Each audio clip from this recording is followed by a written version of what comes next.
Atos 7, de 9 a 14. Tem o texto na tela, mas você querendo também acompanhar pela Bíblia, que é vamos dizer, o original, né? Sinta-se à vontade aí para ler e acompanhar, principalmente os que nos visitam, que não têm a Bíblia, a leitura da tela. Diz assim: os patriarcas, tendo inveja de José, venderam-no como escravo para o Egito, mas Deus estava com ele e o libertou de todas as suas tribulações, dando a José favor e sabedoria diante do faraó, rei do Egito. Este o tornou governador do Egito e de todo o seu palácio. Depois houve fome em todo o Egito e em Canaã, trazendo consigo grande sofrimento, e os nossos antepassados não encontravam alimento. Ouvindo que havia trigo no Egito, Jacó enviou nossos antepassados em sua primeira viagem. Na segunda viagem deles, José fez-se conhecer por seus irmãos, e o faraó pôde conhecer a família de José. Depois disso, José mandou buscar seu pai Jacó e toda a sua família, que eram 75 pessoas. Amém. Leitura feita. Vamos orar um pouco mais. Senhor Deus, me dê graça, Pai. Me dê graça para que eu possa alcançar o objetivo na explanação dessa palavra. Que ela alcance os nossos corações, que ela encontre terreno fértil em nossas vidas, Senhor. Tenha misericórdia de mim, eu preciso do Senhor, porque se o Senhor não falar conosco, Senhor, e nós não ouvirmos o Teu falar, nós, ó Deus, como levaremos a nossa vida? Portanto, dá-nos um coração receptível, não apenas para ouvir, mas para obedecer. E oramos e agradecemos em o nome de Jesus. Amém. Eu não sei aqui, porque me parece que é mais afeito às mulheres, não é? Posso até estar equivocado, quem sabe, mas estou falando, né, pelo que percebi durante a trajetória, né, da nossa vida. Diário. Eu não sei aqui quem já teve diário ou quem tem diário, né? Mas me parece que o elemento feminino é muito mais afeito. Eu não lembro de ter visto homens, né, fazendo diário, mas é possível. Talvez você diga: pastor, o senhor está enganado. Eu tenho um diário, né? Mas o fato que eu estou colocando isso é porque o diário, e eu não tive essa desenvoltura, né, esse costume, me parece que começa muito cedo. Só fazendo toda a trajetória, não é? De sua vida, ou pontuando ali alguns escritos do dia a dia, o próprio nome já diz, colocando ali algumas experiências da vida, colocando, quem sabe, até alguns pensamentos, alguns sonhos, não é? Num diário, tá certo? Eu até tenho interesse, sim, se você depois puder me dar um feedback, seja pelo WhatsApp, tá certo? Não importa se esse celular aqui, não é, ele pegue mais mensagens, mas eu gostaria de saber, né, quantos aqui têm o diário e a sua experiência, né? Pode me mandar só para eu dizer assim, né, de fato, tem gente que ainda hoje usa o diário, não é? Esse é o diário físico, vamos dizer. Você coloca num caderno, você faz anotações, mas existe o diário da vida. E o diário da vida, nós vamos falar do personagem profundamente conhecido, que é chamado José do Egito. Mas esse personagem, irmãos, ele tem uma trajetória de vida tão significante para nós, não apenas para a juventude, como nós pregamos, para os jovens, os adolescentes, mas para todo crente e até o não crente. Porque, inclusive, José do Egito, ele tem sido estudado por empresas, naquela questão de que ele dá aquele conselho a Faraó, não é? Que ali foi muito mais do que uma sugestão, em relação a tratar a crise que se imperou no Egito.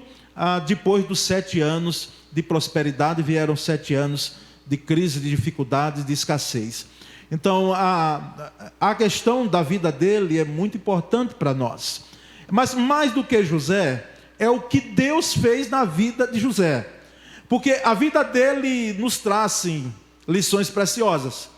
Mas o Deus que fez com que, nessa noite, depois de séculos, irmãos, eu diria milênios, aqui nós estamos falando sobre esse personagem, não é em vão, porque não foi José por José mesmo que fez com que ele chegasse a nessa noite nós estávamos falando sobre ele, mas foi o Deus de José que fez toda a diferença, e você vai perceber isso. Então é bom quando no diário da vida da gente, no dia a dia da gente, a gente pode ter a dimensão de que a nossa vida é uma história e que Deus não fica de braços cruzados fazendo com que a sua história seja construída por você. A intervenção dele na história das nossas vidas faz com que a história das nossas vidas seja uma história de não apenas lutas que nós enfrentamos, é claro, porque se frisa muito bem, mas de grandes vitórias em nossa vida. Então, falar sobre José é falarmos, irmãos, de um terço do livro de Gênesis fala sobre José. Então, nós percebemos a importância de José, assim como nós temos vários capítulos de quantidade considerável falando sobre Jacó, sobre Israel, sobre Abraão, nós temos também sobre José. É o diário de um sonhador, não é? Seus sonhos se transformaram, podemos dizer, em determinado momento, em pesadelo, porque nós percebemos que quando ele sonha lá atrás, ainda na casa de seus pais, rodeado dos seus irmãos, e ele conta esses sonhos, nós percebemos até a apreensão dos pais em relação àquilo que o filho estava contando, José, dos seus sonhos.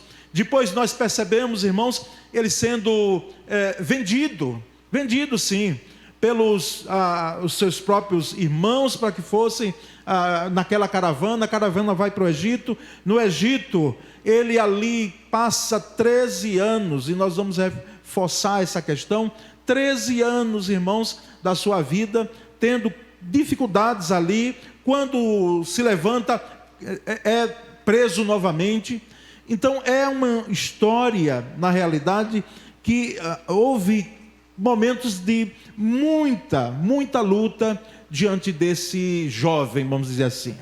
E ele viu Deus também transformando suas tragédias, seus pesadelos assim, embora nós não percebemos claramente que esse personagem, ele tinha, irmãos, talvez não tivesse a dimensão plena, mas lá no final ele vai dizer: não foram vocês fizeram mal contra mim, meus irmãos, mas Deus tinha um propósito, Deus tinha um objetivo. Veja a leitura que ele tem do que aconteceu na vida dele diante de uma perspectiva divina, de um Deus que fez intervenção para preservar o seu povo. E ele viu então as suas crises, os seus problemas, as suas dificuldades, as suas tragédias transformadas em triunfo, em vitórias, não é?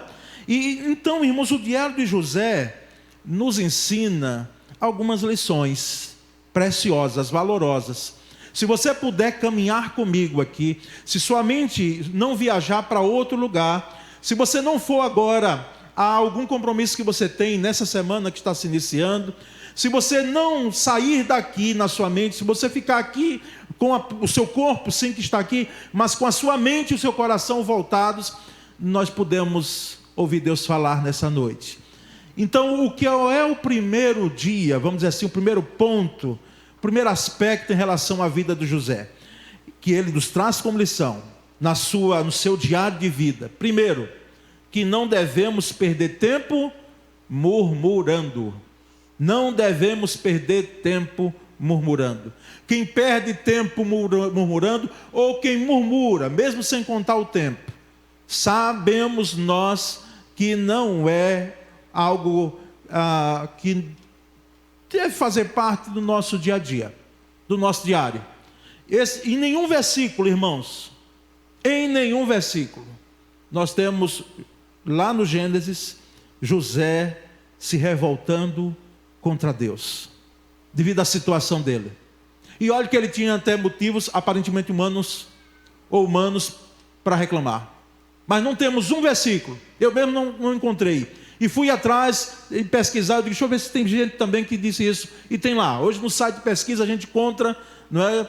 E temos essa referência, esse dado, de que não temos José dizendo, ô Senhor, por que fez isso? Por que permitiu isso?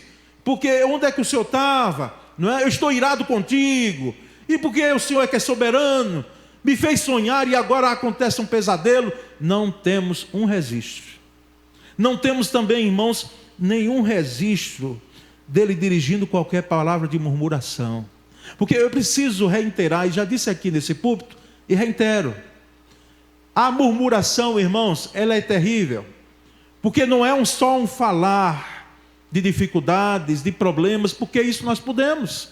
Puxa, você é feito de ferro para você não dizer, olha pastor, está doendo. Está doendo muito aqui o que aconteceu, fisicamente ou emocionalmente. Mas nós sabemos que a murmuração ela vai além. A murmuração, o próprio termo já diz, né, na nossa língua, é como aquele murmurar, aquela questão que às vezes você nem fala alto, mas no seu coração e no balbuciar da mente, você diz, de fato Deus não me ama, Ele não tem amor nenhum comigo. Pelo que eu tenho passado, pelo que eu tenho sofrido, pelo que tem me acontecido, o amor não tem sido evidente. Ao contrário, eu tenho tido muito problema. E aí, a gente canaliza para Deus, que é natural do ser humano, tudo quanto nos acontece, nós voltamos ou para Deus que é o culpado, ou para alguém que é o culpado. Lembra domingo passado, que dentro dos tópicos que trouxemos ali naquela palavra domingo passado, pare de lançar culpa aos outros daquilo que você é responsável, porque tem gente que quer tirar a carga de si e lançar nos outros, e quando não lança nos outros, lança em Deus. Principalmente crentes, viu? Porque o ateu fará isso, o agnóstico fará isso, mas o crente que ele pensa que a vida só é feita, o diário da vida dele, só de vitórias, só de prosperidades, só de bênçãos, pode ser que ele jogue para Deus tudo aquilo quanto lhe acontece de ruim, e isso é um ato de murmuração. Israel murmurou dentro das tendas, na peregrinação pelo deserto à terra prometida. E aí Deus disse, olha, porque o que é que o Israel dizia, você sabe muito bem. Ele dizia, Deus nos trouxe aqui para o deserto, não foi para a terra prometida coisa nenhuma. Ele nos trouxe aqui para nos matar. Por isso que nós queremos voltar para o Egito. O Senhor nos trouxe aqui para nos matar, para matar os nossos filhos e para nos matar. E quando o Senhor ouve isso, Ele diz, olha, dessa geração aqui, vai entrar os filhos que vocês estão dizendo que serão mortos, e vai entrar aí apenas Josué e Calebe. O restante vai perecer aqui, porque murmurou. Cuidado com a murmuração, irmãos. Tem crente que murmura. Tem crente que murmura. E quem sabe você tem murmurado durante esses dias. É bom refletir e parar. Porque nós percebemos que com José nós aprendemos que a murmuração não conduz à vitória. Você quer ter vitória em sua vida? Você não vai conseguir, nem você nem eu, nós não vamos conseguir murmurando. Segundo, o que é que nós aprendemos também com o diário da vida de José? Que não devemos perder tempo murmurando, mas também que devemos fugir da tentação. Fugir da tentação, correr da tentação. E escute, essa palavra aqui não é para adolescente jovem só não. Todos nós, inclusive esse que está pregando aqui, nós devemos nos policiar, porque essa questão aqui ninguém se ache seguro em relação à tentação. E nós percebemos que José poderia ter várias razões para justificar sua queda moral, seu, vamos dizer, pecado. Sim, porque de fato era, com a esposa de Potifar, a sua patroa, não é? E mais do que isso, não era só a patroa como nós chamamos hoje, aqueles que têm a função, né? De poder gerenciar uma empresa de que nós fazemos parte. Não, era dona dele. Ele era escravo. Ele foi comprado, foi pagado um preço por ele. Então era a dona dele. dominava ele, mandava e desmandava na vida dele e de outros escravos. Ele tinha, quem sabe, humanamente falando, argumentos para dizer: olha, eu caí porque não tem outro jeito. Ela mandou. E ele era um adolescente, nós sabemos, você adolescente, você está com a libido à flor da pele, não é? Meu Deus, mas não é só você que enfrenta tentação por causa disso. A tentação pode ser no foco da sua vida sexual, sim, mas quantas outras áreas? Porque esse aqui só é um ponto. Nós existimos, irmãos, diante e percebemos essa luta em relação a fugir da tentação, e amplia aí, não apenas para essa área, mas outras áreas da nossa vida. Ele foi tentado diariamente, imagina, diariamente, algo que ocorria cotidianamente. Aquela esposa de Potifar, a patroa dele, a dona dele, né, vamos dizer assim, não estou exagerando, ela dizia: deita-se comigo, e todas as vezes ele corria. E nós percebemos, irmãos, que também não foi ele que procurou. Porque tem gente que procura, sabe? Tem gente que gosta, tem crente que gosta de flertar com o pecado. Fica assim olhando para a tentação, pastor Cláudio, assim, ó. Cláudio, tentação aqui, diz: deixa eu chegar um pouquinho mais pertinho para ver. Não vou até lá, mas vou só olhar, não é? Vou só estar aqui um pouco perto. Lembra de Eva? Você acha que Eva estava distante daquele fruto? Daquela árvore? Não estava, irmãos. Ela estava perto. Quem sabe ela estava ali observando.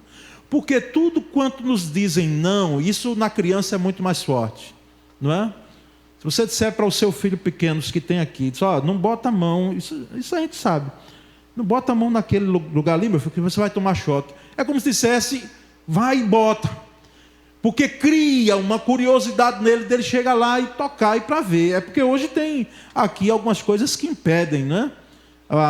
Já tem uma certa proteção, enfim, mas dá choque.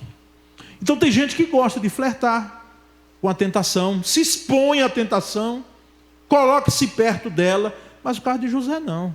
José, ele corria, ele fugia. Eu pregando quando era pastor de jovens, anos atrás, eu disse: meus queridos, vocês só têm duas atitudes, escolha uma. Porque ou você corre para cima ou você corre para longe. Escolha correr para longe.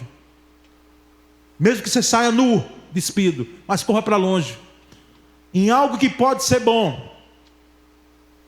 Às vezes 5 a 10 segundos de prazer, mas que depois lhe traz sérias implicações. Para você não apenas, mas para a sua família, para a igreja, e por que não dizer para a sociedade, porque nós sofremos também.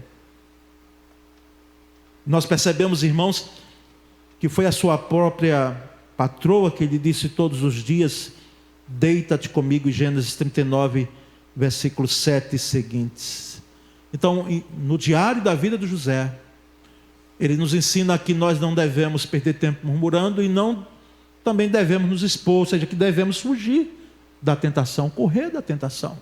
Terceiro, no diário da vida de José, nós entendemos que a companhia de Deus faz toda a diferença. Toda a diferença. A companhia, a presença de Deus faz toda a diferença. Inclusive é um fator, não é chamado fator Emanuel, vamos dizer assim. Porque o que significa a palavra Emanuel? Quem lembra? Deus conosco. Então esse fator Emanuel está presente na vida desse homem. Inclusive dele e até de Davi e de outros. Porque eu lembro lá, o texto lá de Crônicas, né? Diz que Davi tinha sucesso em tudo que fazia. Tudo. Porque o Senhor era com ele. E aqui nós percebemos que a companhia de Deus de fato fez toda a diferença na vida desse personagem bíblico. O segredo mais importante que fazia com que José prosperasse onde quer que fosse era o fato de que o Senhor era com ele. Note no capítulo 39, eu coloquei aqui 4 versículos que só em um capítulo tem essa frase aí: o Senhor era com José e o Senhor era com ele. Nós vamos perceber no versículo 2 do capítulo 39, diz assim: o Senhor estava com José e ele tornou-se próspero e estava na casa de seu senhor egípcio. egípcio. O Senhor estava com José. Dá para ver ali grafado? Olha lá, o Senhor estava com José. Então a companhia de Deus faz toda a diferença. Lá no versículo 3 também, vendo o seu Senhor, que Deus era com ele, e que tudo que ele fazia, o Senhor prosperava em suas mãos. E aí vai o versículo seguinte. Então o Senhor Deus era com José. A companhia de Deus faz toda a diferença. No versículo 21 do mesmo capítulo diz: o Senhor era com ele, com José, estendeu sobre ele a sua benignidade, a sua bondade, e lhe concedeu graça aos olhos do carcereiro. Então o Senhor era com ele, porque a companhia de Deus faz toda a diferença. E no versículo 23 do mesmo capítulo 39 diz: o carcereiro não tinha cuidado de coisa alguma que estava nas mãos de José, porque o Senhor era com ele, fazendo prosperar tudo que ele empreendia. Então o Senhor era com ele, porque a companhia de Deus faz toda a diferença. O diário da vida de José nos ensina isso, de que a companhia de Deus faz toda a diferença. A companhia de Deus faz toda a diferença, irmãos. É porque não é o foco aqui dessa pregação, mas quantos livramentos do Senhor nós tivemos em nossa vida. Nesse dia, não se iluda, nesse dia, talvez você não viu, nem eu, mas quantos livramentos o Senhor operou em nossa vida. Nós entramos em carro aqui uma boa parte, nós pegamos aqui nas nossas ruas e não importa ir para mais distante. Nós entramos em casa, nós saímos de casa, e a presença do Senhor fez toda a diferença. Essa presença, é bom lembrar, como nós falamos e acertadamente, ela não isentou José de ir até o cárcere. Mas a presença do Senhor estava com ele até lá no cárcere. Então a presença de Deus vai conosco, às vezes até em situações as mais difíceis que enfrentamos. A presença de Deus, a presença do Senhor pode estar com alguém agora que esteja numa fase terminal de uma doença.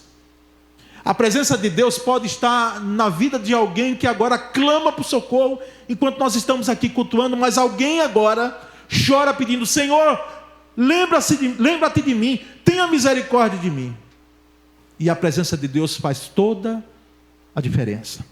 Nós vamos, irmãos, aprender também no diário da vida de José, que devemos perdoar aqueles que nos machucaram.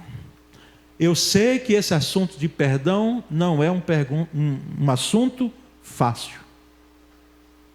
Até porque quando trazemos esse assunto, esse tema, nós mexemos com feridas emocionais, com dores do passado, com traumas do passado, com recalques, como diz a psicologia, lá de trás.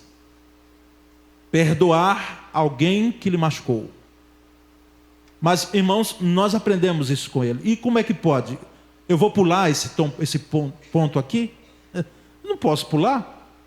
Até porque ele fala ao meu coração e ao seu coração também. O diário da vida de José nos dá lição nesse ponto aqui, que muitas vezes nós temos muita dificuldade, e eu considero sim que não é fácil. Porque, irmãos, a questão do perdão, ninguém queira. Você não encara de outra forma, senão pelo menos de dois aspectos. Primeiro, você lembrar de que Jesus deixou claro uma oração, de que, e é tão nítida lá no Pai Nosso: perdoa as nossas ofensas, assim como nós perdoamos aos que nos têm ofendido. Isso é muito sério. E segundo, nós nunca perdoaremos se nós não olharmos para aquele que estava na cruz, de braços abertos, e dizendo, não apenas naquele momento, mas para nós hoje: Pai, perdoa-lhes, porque eles não sabem o que fazem. Então nós não perdoamos se não olharmos para Cristo. Cristo é o nosso modelo de perdão.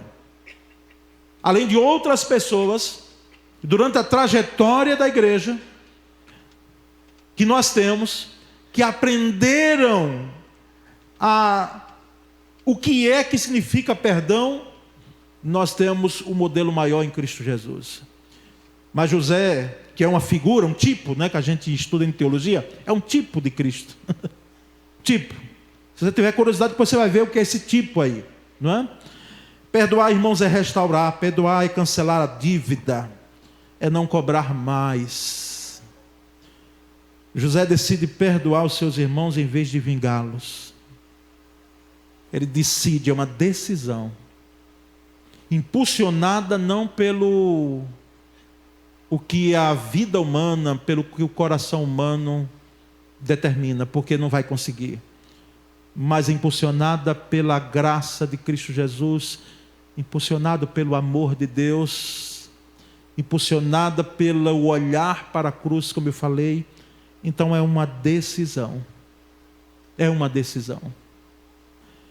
José deu inclusive o nome de Manassés ao seu primeiro filho. Se você sabe o que é que significa o nome Manassés? Perdão. Perdão. E ele deu esse nome ao seu filho antes dele reencontrar com seus irmãos. Antes dele ver os seus irmãos que tinham vendido, porque na realidade era para matar José, não era para vender não. Rúben, o mais velho, é que nós sabemos muito bem, fez uma intervenção e disse: não vamos matar o nosso sangue, nós estamos loucos para fazer isso. Faz o seguinte, vamos colocar aqui na cisterna e vamos ver aí o que é que vai acontecer. E aí veio a caravana, enfim.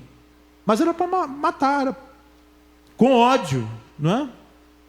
Eu não entendo até hoje, irmãos, como nós, que somos crentes em Cristo Jesus, cristãos, nós temos uma dificuldade enorme de conviver com os nossos irmãos, mesmo que algumas pessoas, nós sabemos, eu sou pastor e sei disso muito bem, nos dão muito trabalho, não é pouco não, é muito trabalho, não é pouco.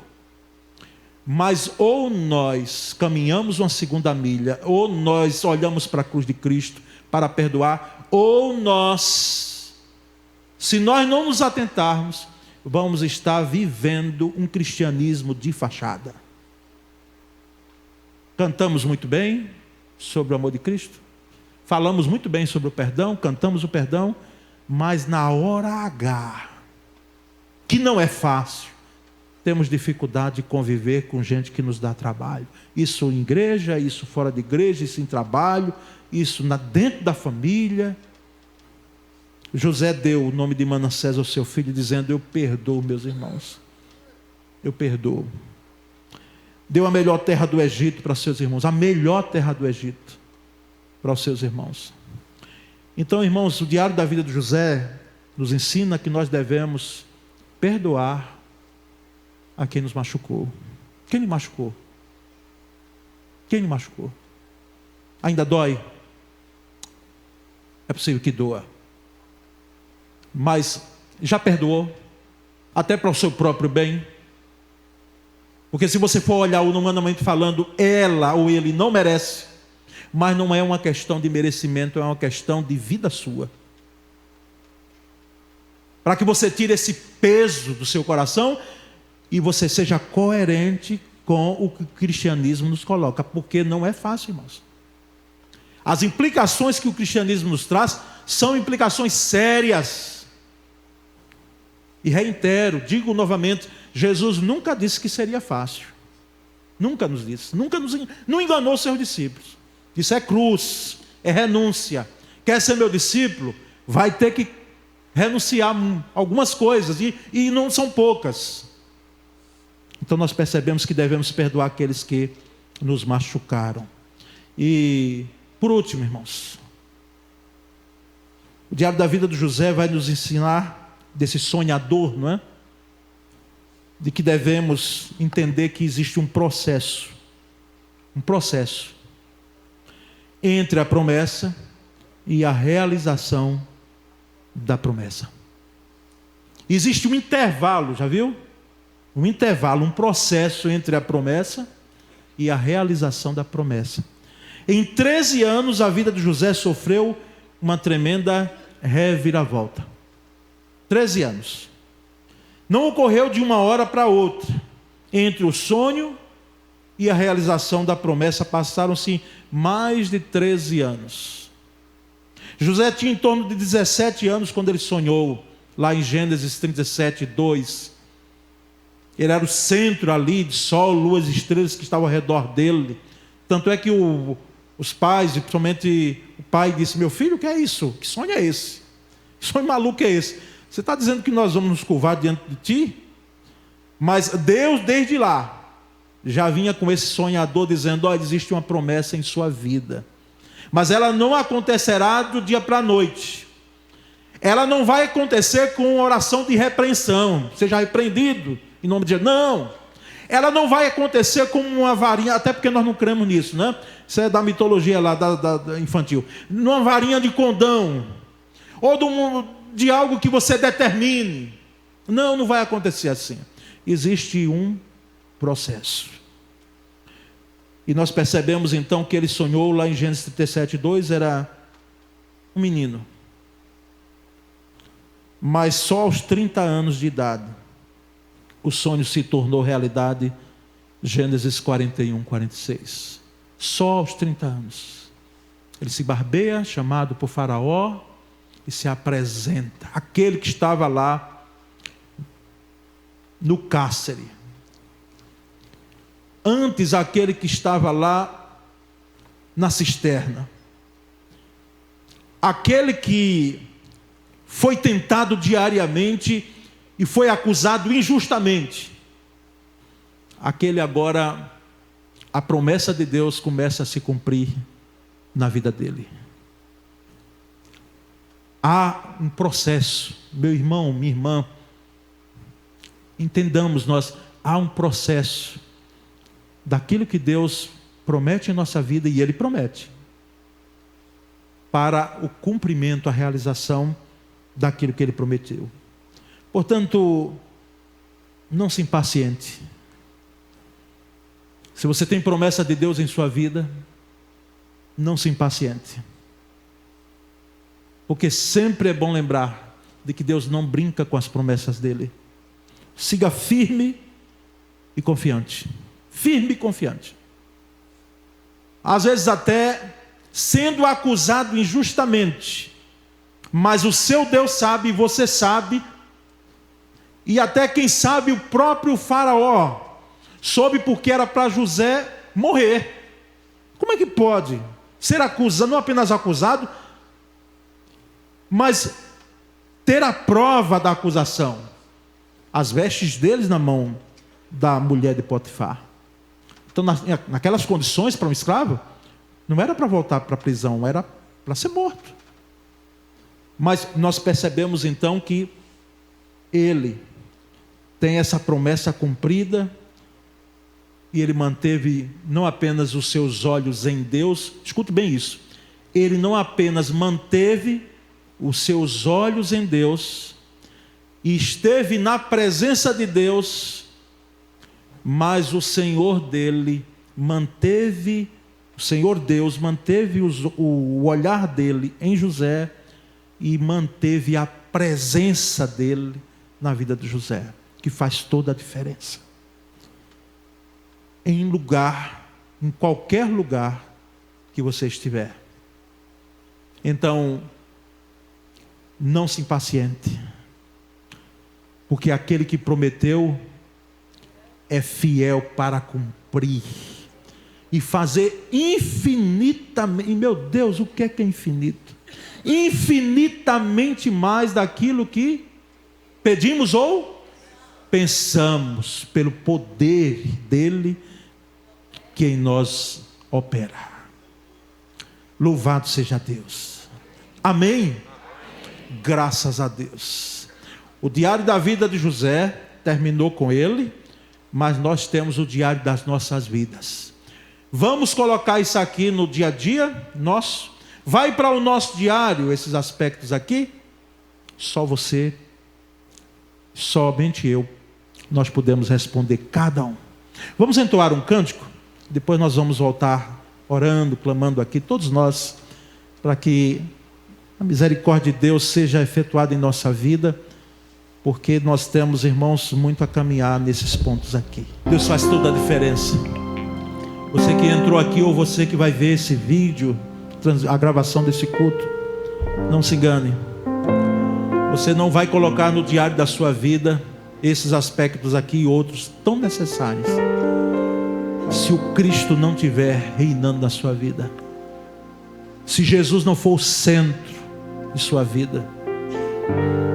Se você não aceitar de que você é pecador, carente, miserável, pecador, carente, eu e você, da graça de Deus, e é Ele quem faz diferença na nossa vida. Ele faz toda a diferença numa vida. E você nessa noite, e você, onde você estiver nesse mundo, aqui ou onde você estiver, você precisa do fator Emanuel, o Deus conosco. A vida de José, meus queridos, não seria essa vida de vitória, não seria próspera, se o Senhor não estivesse com ele. Portanto, não nos esqueçamos disso. Finalizo para todos nós, principalmente aos crentes. Nós, mais uma vez, aqui ouvimos de que se queremos e quanto queremos, eu ouço muito: Senhor, me abençoa, me abençoa, me abençoa. E eu peço também, me abençoa, Senhor. Mas não esqueça que não há bênção sem você passar, sem você escrever esse diário, esses aspectos na sua vida, no diário da sua vida. Não perca tempo murmurando. Entenda que, de fato, você precisa exercitar perdão. E os outros aspectos aqui que nós trouxemos. Nós vamos orar nesse momento. E eu não posso orar por você? Posso? Não posso agora. Você pode orar por você. Ore por você agora. Senhor, vem em minha vida agora e faz com que aquilo que foi colocado possa ser uma realidade em minha vida e não um pesadelo. Que os sonhos se transformem em vitórias e não em tragédias. Ore agora em nome de Jesus. Peça ao Senhor e se empenhe para isso, para ver aquilo que tem ocorrido em sua vida ou o que acontecerá pelas lentes de Deus, pelo olhar de Deus, pela perspectiva de Deus. Não olhe pela sua perspectiva, porque você nem vai entender às vezes. Você não vai entender. E não queira entender, porque não vai terminar bem essa história. Mas se você olhar pelas lentes de Deus, pela perspectiva de Deus, como José disse: vocês de fato me procuraram o mal, fizeram com que eu sofresse o mal, mas Deus já estava na história. Deus já tinha de lá olhado e fez com que vidas fossem preservadas. Senhor Deus, nessa noite, nós, ó Deus, reconhecemos que o Senhor faz toda a diferença mesmo. Porque alguém que estava com o pé na cova, literalmente, vai para um cárcere, acusado injustamente, durante 13 anos sofreu um processo para que a promessa se tornasse em realidade, para que os sonhos se tornassem em vitória. Por isso, plenamente reconhecemos que o Senhor faz toda a diferença. O Senhor faz diferença nas nossas vidas, Pai. O que seríamos nós sem a Tua presença em nossa vida? Faz com que essa presença seja uma realidade na vida de outros aqui que ainda não entenderam essa diferença que o Senhor faz. E nós continuaremos rendendo a Ti toda a honra e toda a glória. Ó Emanuel, ó Deus conosco, ó Deus que nos dá vitória muito mais do que pensamos, apesar das lutas que enfrentamos, que não são compatíveis as bênçãos que o Senhor tem nos dado, as vitórias que temos conseguido em Ti. Portanto, Senhor, rendemos a Ti toda a honra e toda a glória. E nós oramos em nome de Jesus.